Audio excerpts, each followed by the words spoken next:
cette retraite-ci, nous avions envie de faire le lien entre ces compréhensions et le monde de la science. Et la tradition indienne a toujours compris l'importance de ces émotions élevées. C'est aussi pour ça qu'on chante des mantras.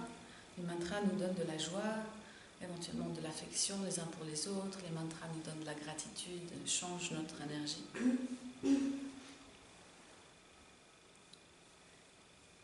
Et il y a des études qui ont été faites sur le cerveau et le cœur, et des études qui ont essayé de montrer comment est-ce que nous avions un impact sur la matière, puisqu'on a dit hier soir que nos conditionnements physiques et psychiques en bonne partie sont en fait biologiques.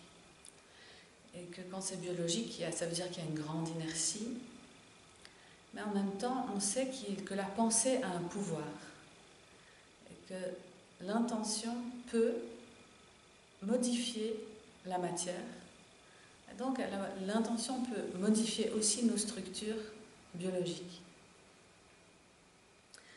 Mais ce n'est pas aussi simple que ça en a l'air. Il ne suffit pas de se dire je suis en pleine forme, je suis en pleine forme, je suis en pleine forme, pour que ça marche.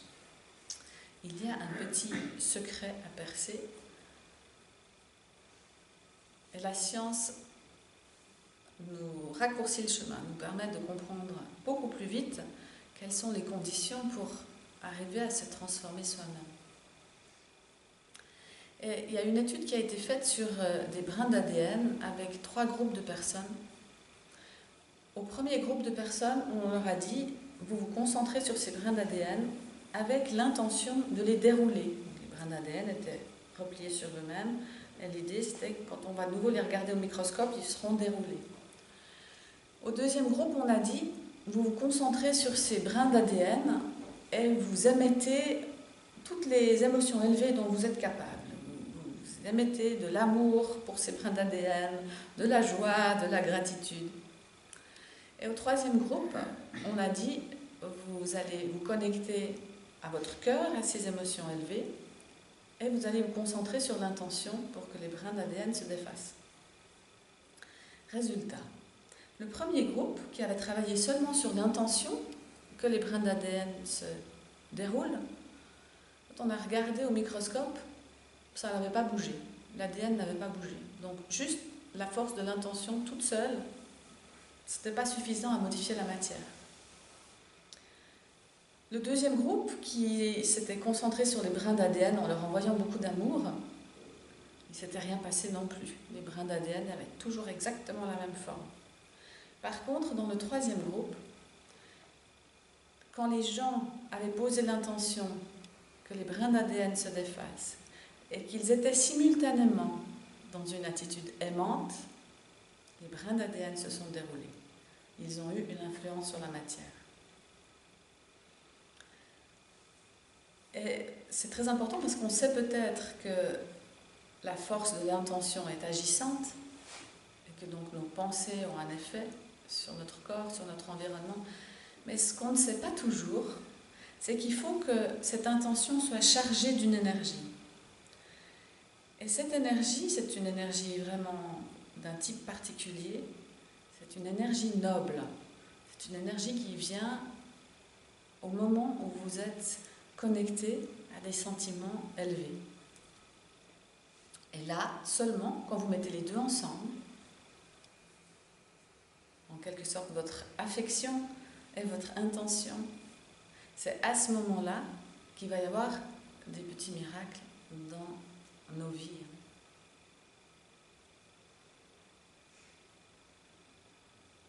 Et pour préciser encore un tout petit peu, dans notre discussion hier soir, on a remarqué que, particulièrement au réveil, alors qu'on était si détendu tant qu'on était au lit, et on se met debout, et on a tout de suite ce qu'on appelle des vrittis. Les vrittis, c'est cette agitation de l'esprit. C'est quand votre esprit saute du coq à l'âne, qu'on a 1000 pensées à la minute sur toutes sortes de sujets, et que c'est complètement chaotique par association d'idées, ou parfois on ne sait juste même pas pourquoi est-ce que notre esprit a sauté de A à X. Et quand notre cerveau fonctionne de cette façon-là, il émet des ondes qui sont chaotiques. Si on vous met des électrodes sur la tête, ce sont des espèces de fréquences, multifréquences mêlées, chaotiques. Et bien entendu que quand vous émettez des fréquences comme ça, étant donné que l'univers est toujours à l'écoute, ce que vous récoltez, c'est ce que vous avez émané. Donc c'est pas super, on va tâcher de faire mieux. Et quand on est dans la concentration, par exemple dans une pratique posturale, quand on travaille le souffle ou quand on travaille la relaxation profonde, il y a une modification de nos fréquences cérébrales. Nos fréquences ordinaires fonctionnent en mode bêta. Et au moment où ça commence un peu à s'ordonner au niveau de nos ondes cérébrales, ça va passer en mode alpha, etc. Et ça va aller vers le sens d'un approfondissement. Et au moment où vous passez en onde alpha, et encore plus dans des états de méditation plus profonds, votre cerveau émet des fréquences cohérentes. Et c'est comme si au moment où vous émettez des fréquences cohérentes, tout devient possible. Tout l'univers est 3 fois plus réceptif à ce que vous êtes en train d'émettre. Et puis, des instituts comme le HeartMath Institute, par exemple, en Californie, ont montré que notre cœur, lui aussi, émet des fréquences. Et que la cohérence cardiaque est très importante. Alors, souvent, on comprend la cohérence cardiaque comme étant simplement la régularité du cœur. C'est une chose. Bien sûr, ça a une influence sur le système nerveux, ça calme le système nerveux si vos battements de cœur sont réguliers. Mais ce que cet institut a découvert, c'est que entre 2 battements de cœur, le cœur physique émet une fréquence. Et cette fréquence est une fréquence émotionnelle. Ça signifie que votre cœur physique est en train de signaler l'environnement, comment il se sent, en permanence. Donc si vous êtes frustré, entre 2 battements, la signature électromagnétique de votre cœur signale frustration, ou ça signale au contraire affection, ou ça signale colère, ou ça signale honte. C'est quand même assez extraordinaire de se rendre compte que votre cœur est comme ça en train de communiquer avec l'environnement, ce qui se passe.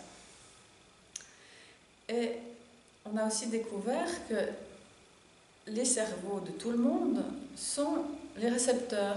Le cœur émet un signal sur comment il se sent, et les cerveaux des gens captent les informations. Et même si vous ne vous en rendez pas compte, les études ont été faites par le HeartMath Institute, on met des électrodes sur la tête de quelqu'un, on en met d'autres sur le cœur d'une deuxième personne, et le cerveau de l'autre est parfaitement au courant de quelle est la fréquence cardiaque émise par son interlocuteur. Ça veut dire qu'il y a une sorte d'intuition corporelle, une sorte de savoir corporel.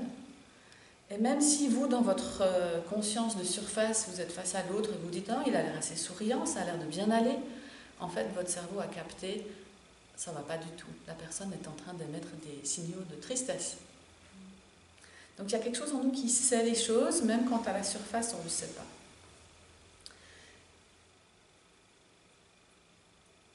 Et avec cette expérience sur l'ADN, on se rend compte de l'importance de synchroniser l'intention et les émotions nobles. Et ça signifie, en d'autres termes, que la cohérence cérébrale et la cohérence cardiaque doivent être unifiées. Ça veut dire qu'on va créer des pratiques de telle façon que votre cerveau émette un signal unifié, que votre cœur émette un signal en lien avec ses sentiments de l'âme, et quand les deux se passent de façon synchrone, et qu'après vous travaillez sur vos sankalpas, et que vous travaillez sur une sorte de vision finalement de ce que vous voulez être, ou de ce à quoi vous aspirez, ou ce que vous savez que vous êtes profondément, et qui est juste un peu brouillé par trop de circuits neuronaux parasites, mais vous savez que profondément ce que vous êtes, c'est autre chose. Donc quand on arrive à mettre comme ça en lien ces fréquences du cerveau et du cœur, on progresse 3 fois plus vite. Et ce qui est beau, c'est que finalement, ça revient à notre océan du cœur, la petite poupée de sel qui se dissout dans cet océan du cœur et qui trouve délicieux de s'y dissoudre. C'est l'image de nous qui nous dissolvons dans un espace aimant, tranquille, unifié.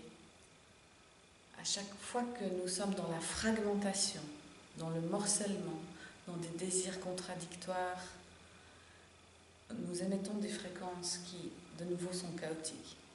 Alors on a beaucoup besoin de la pratique forcément pour apprendre, et finalement c'est la pratique de la méditation mais au sens large. Ce qu'on veut dire c'est entrer dans des états méditatifs, que ce soit dans la relaxation, dans les postures, dans le souffle, qui permettent de créer ce double niveau d'unification. C'est une autre façon de dire que votre tête et votre cœur sont réunis, fonctionnent ensemble.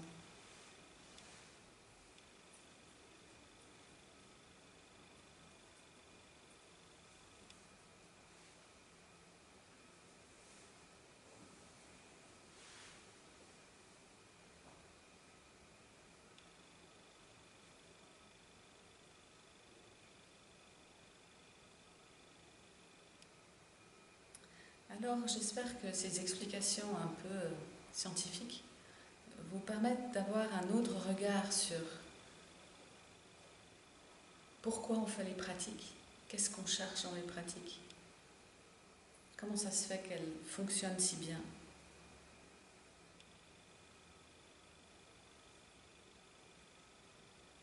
Et que ça nous permet à tous de donner encore plus sens à ce qu'on fait.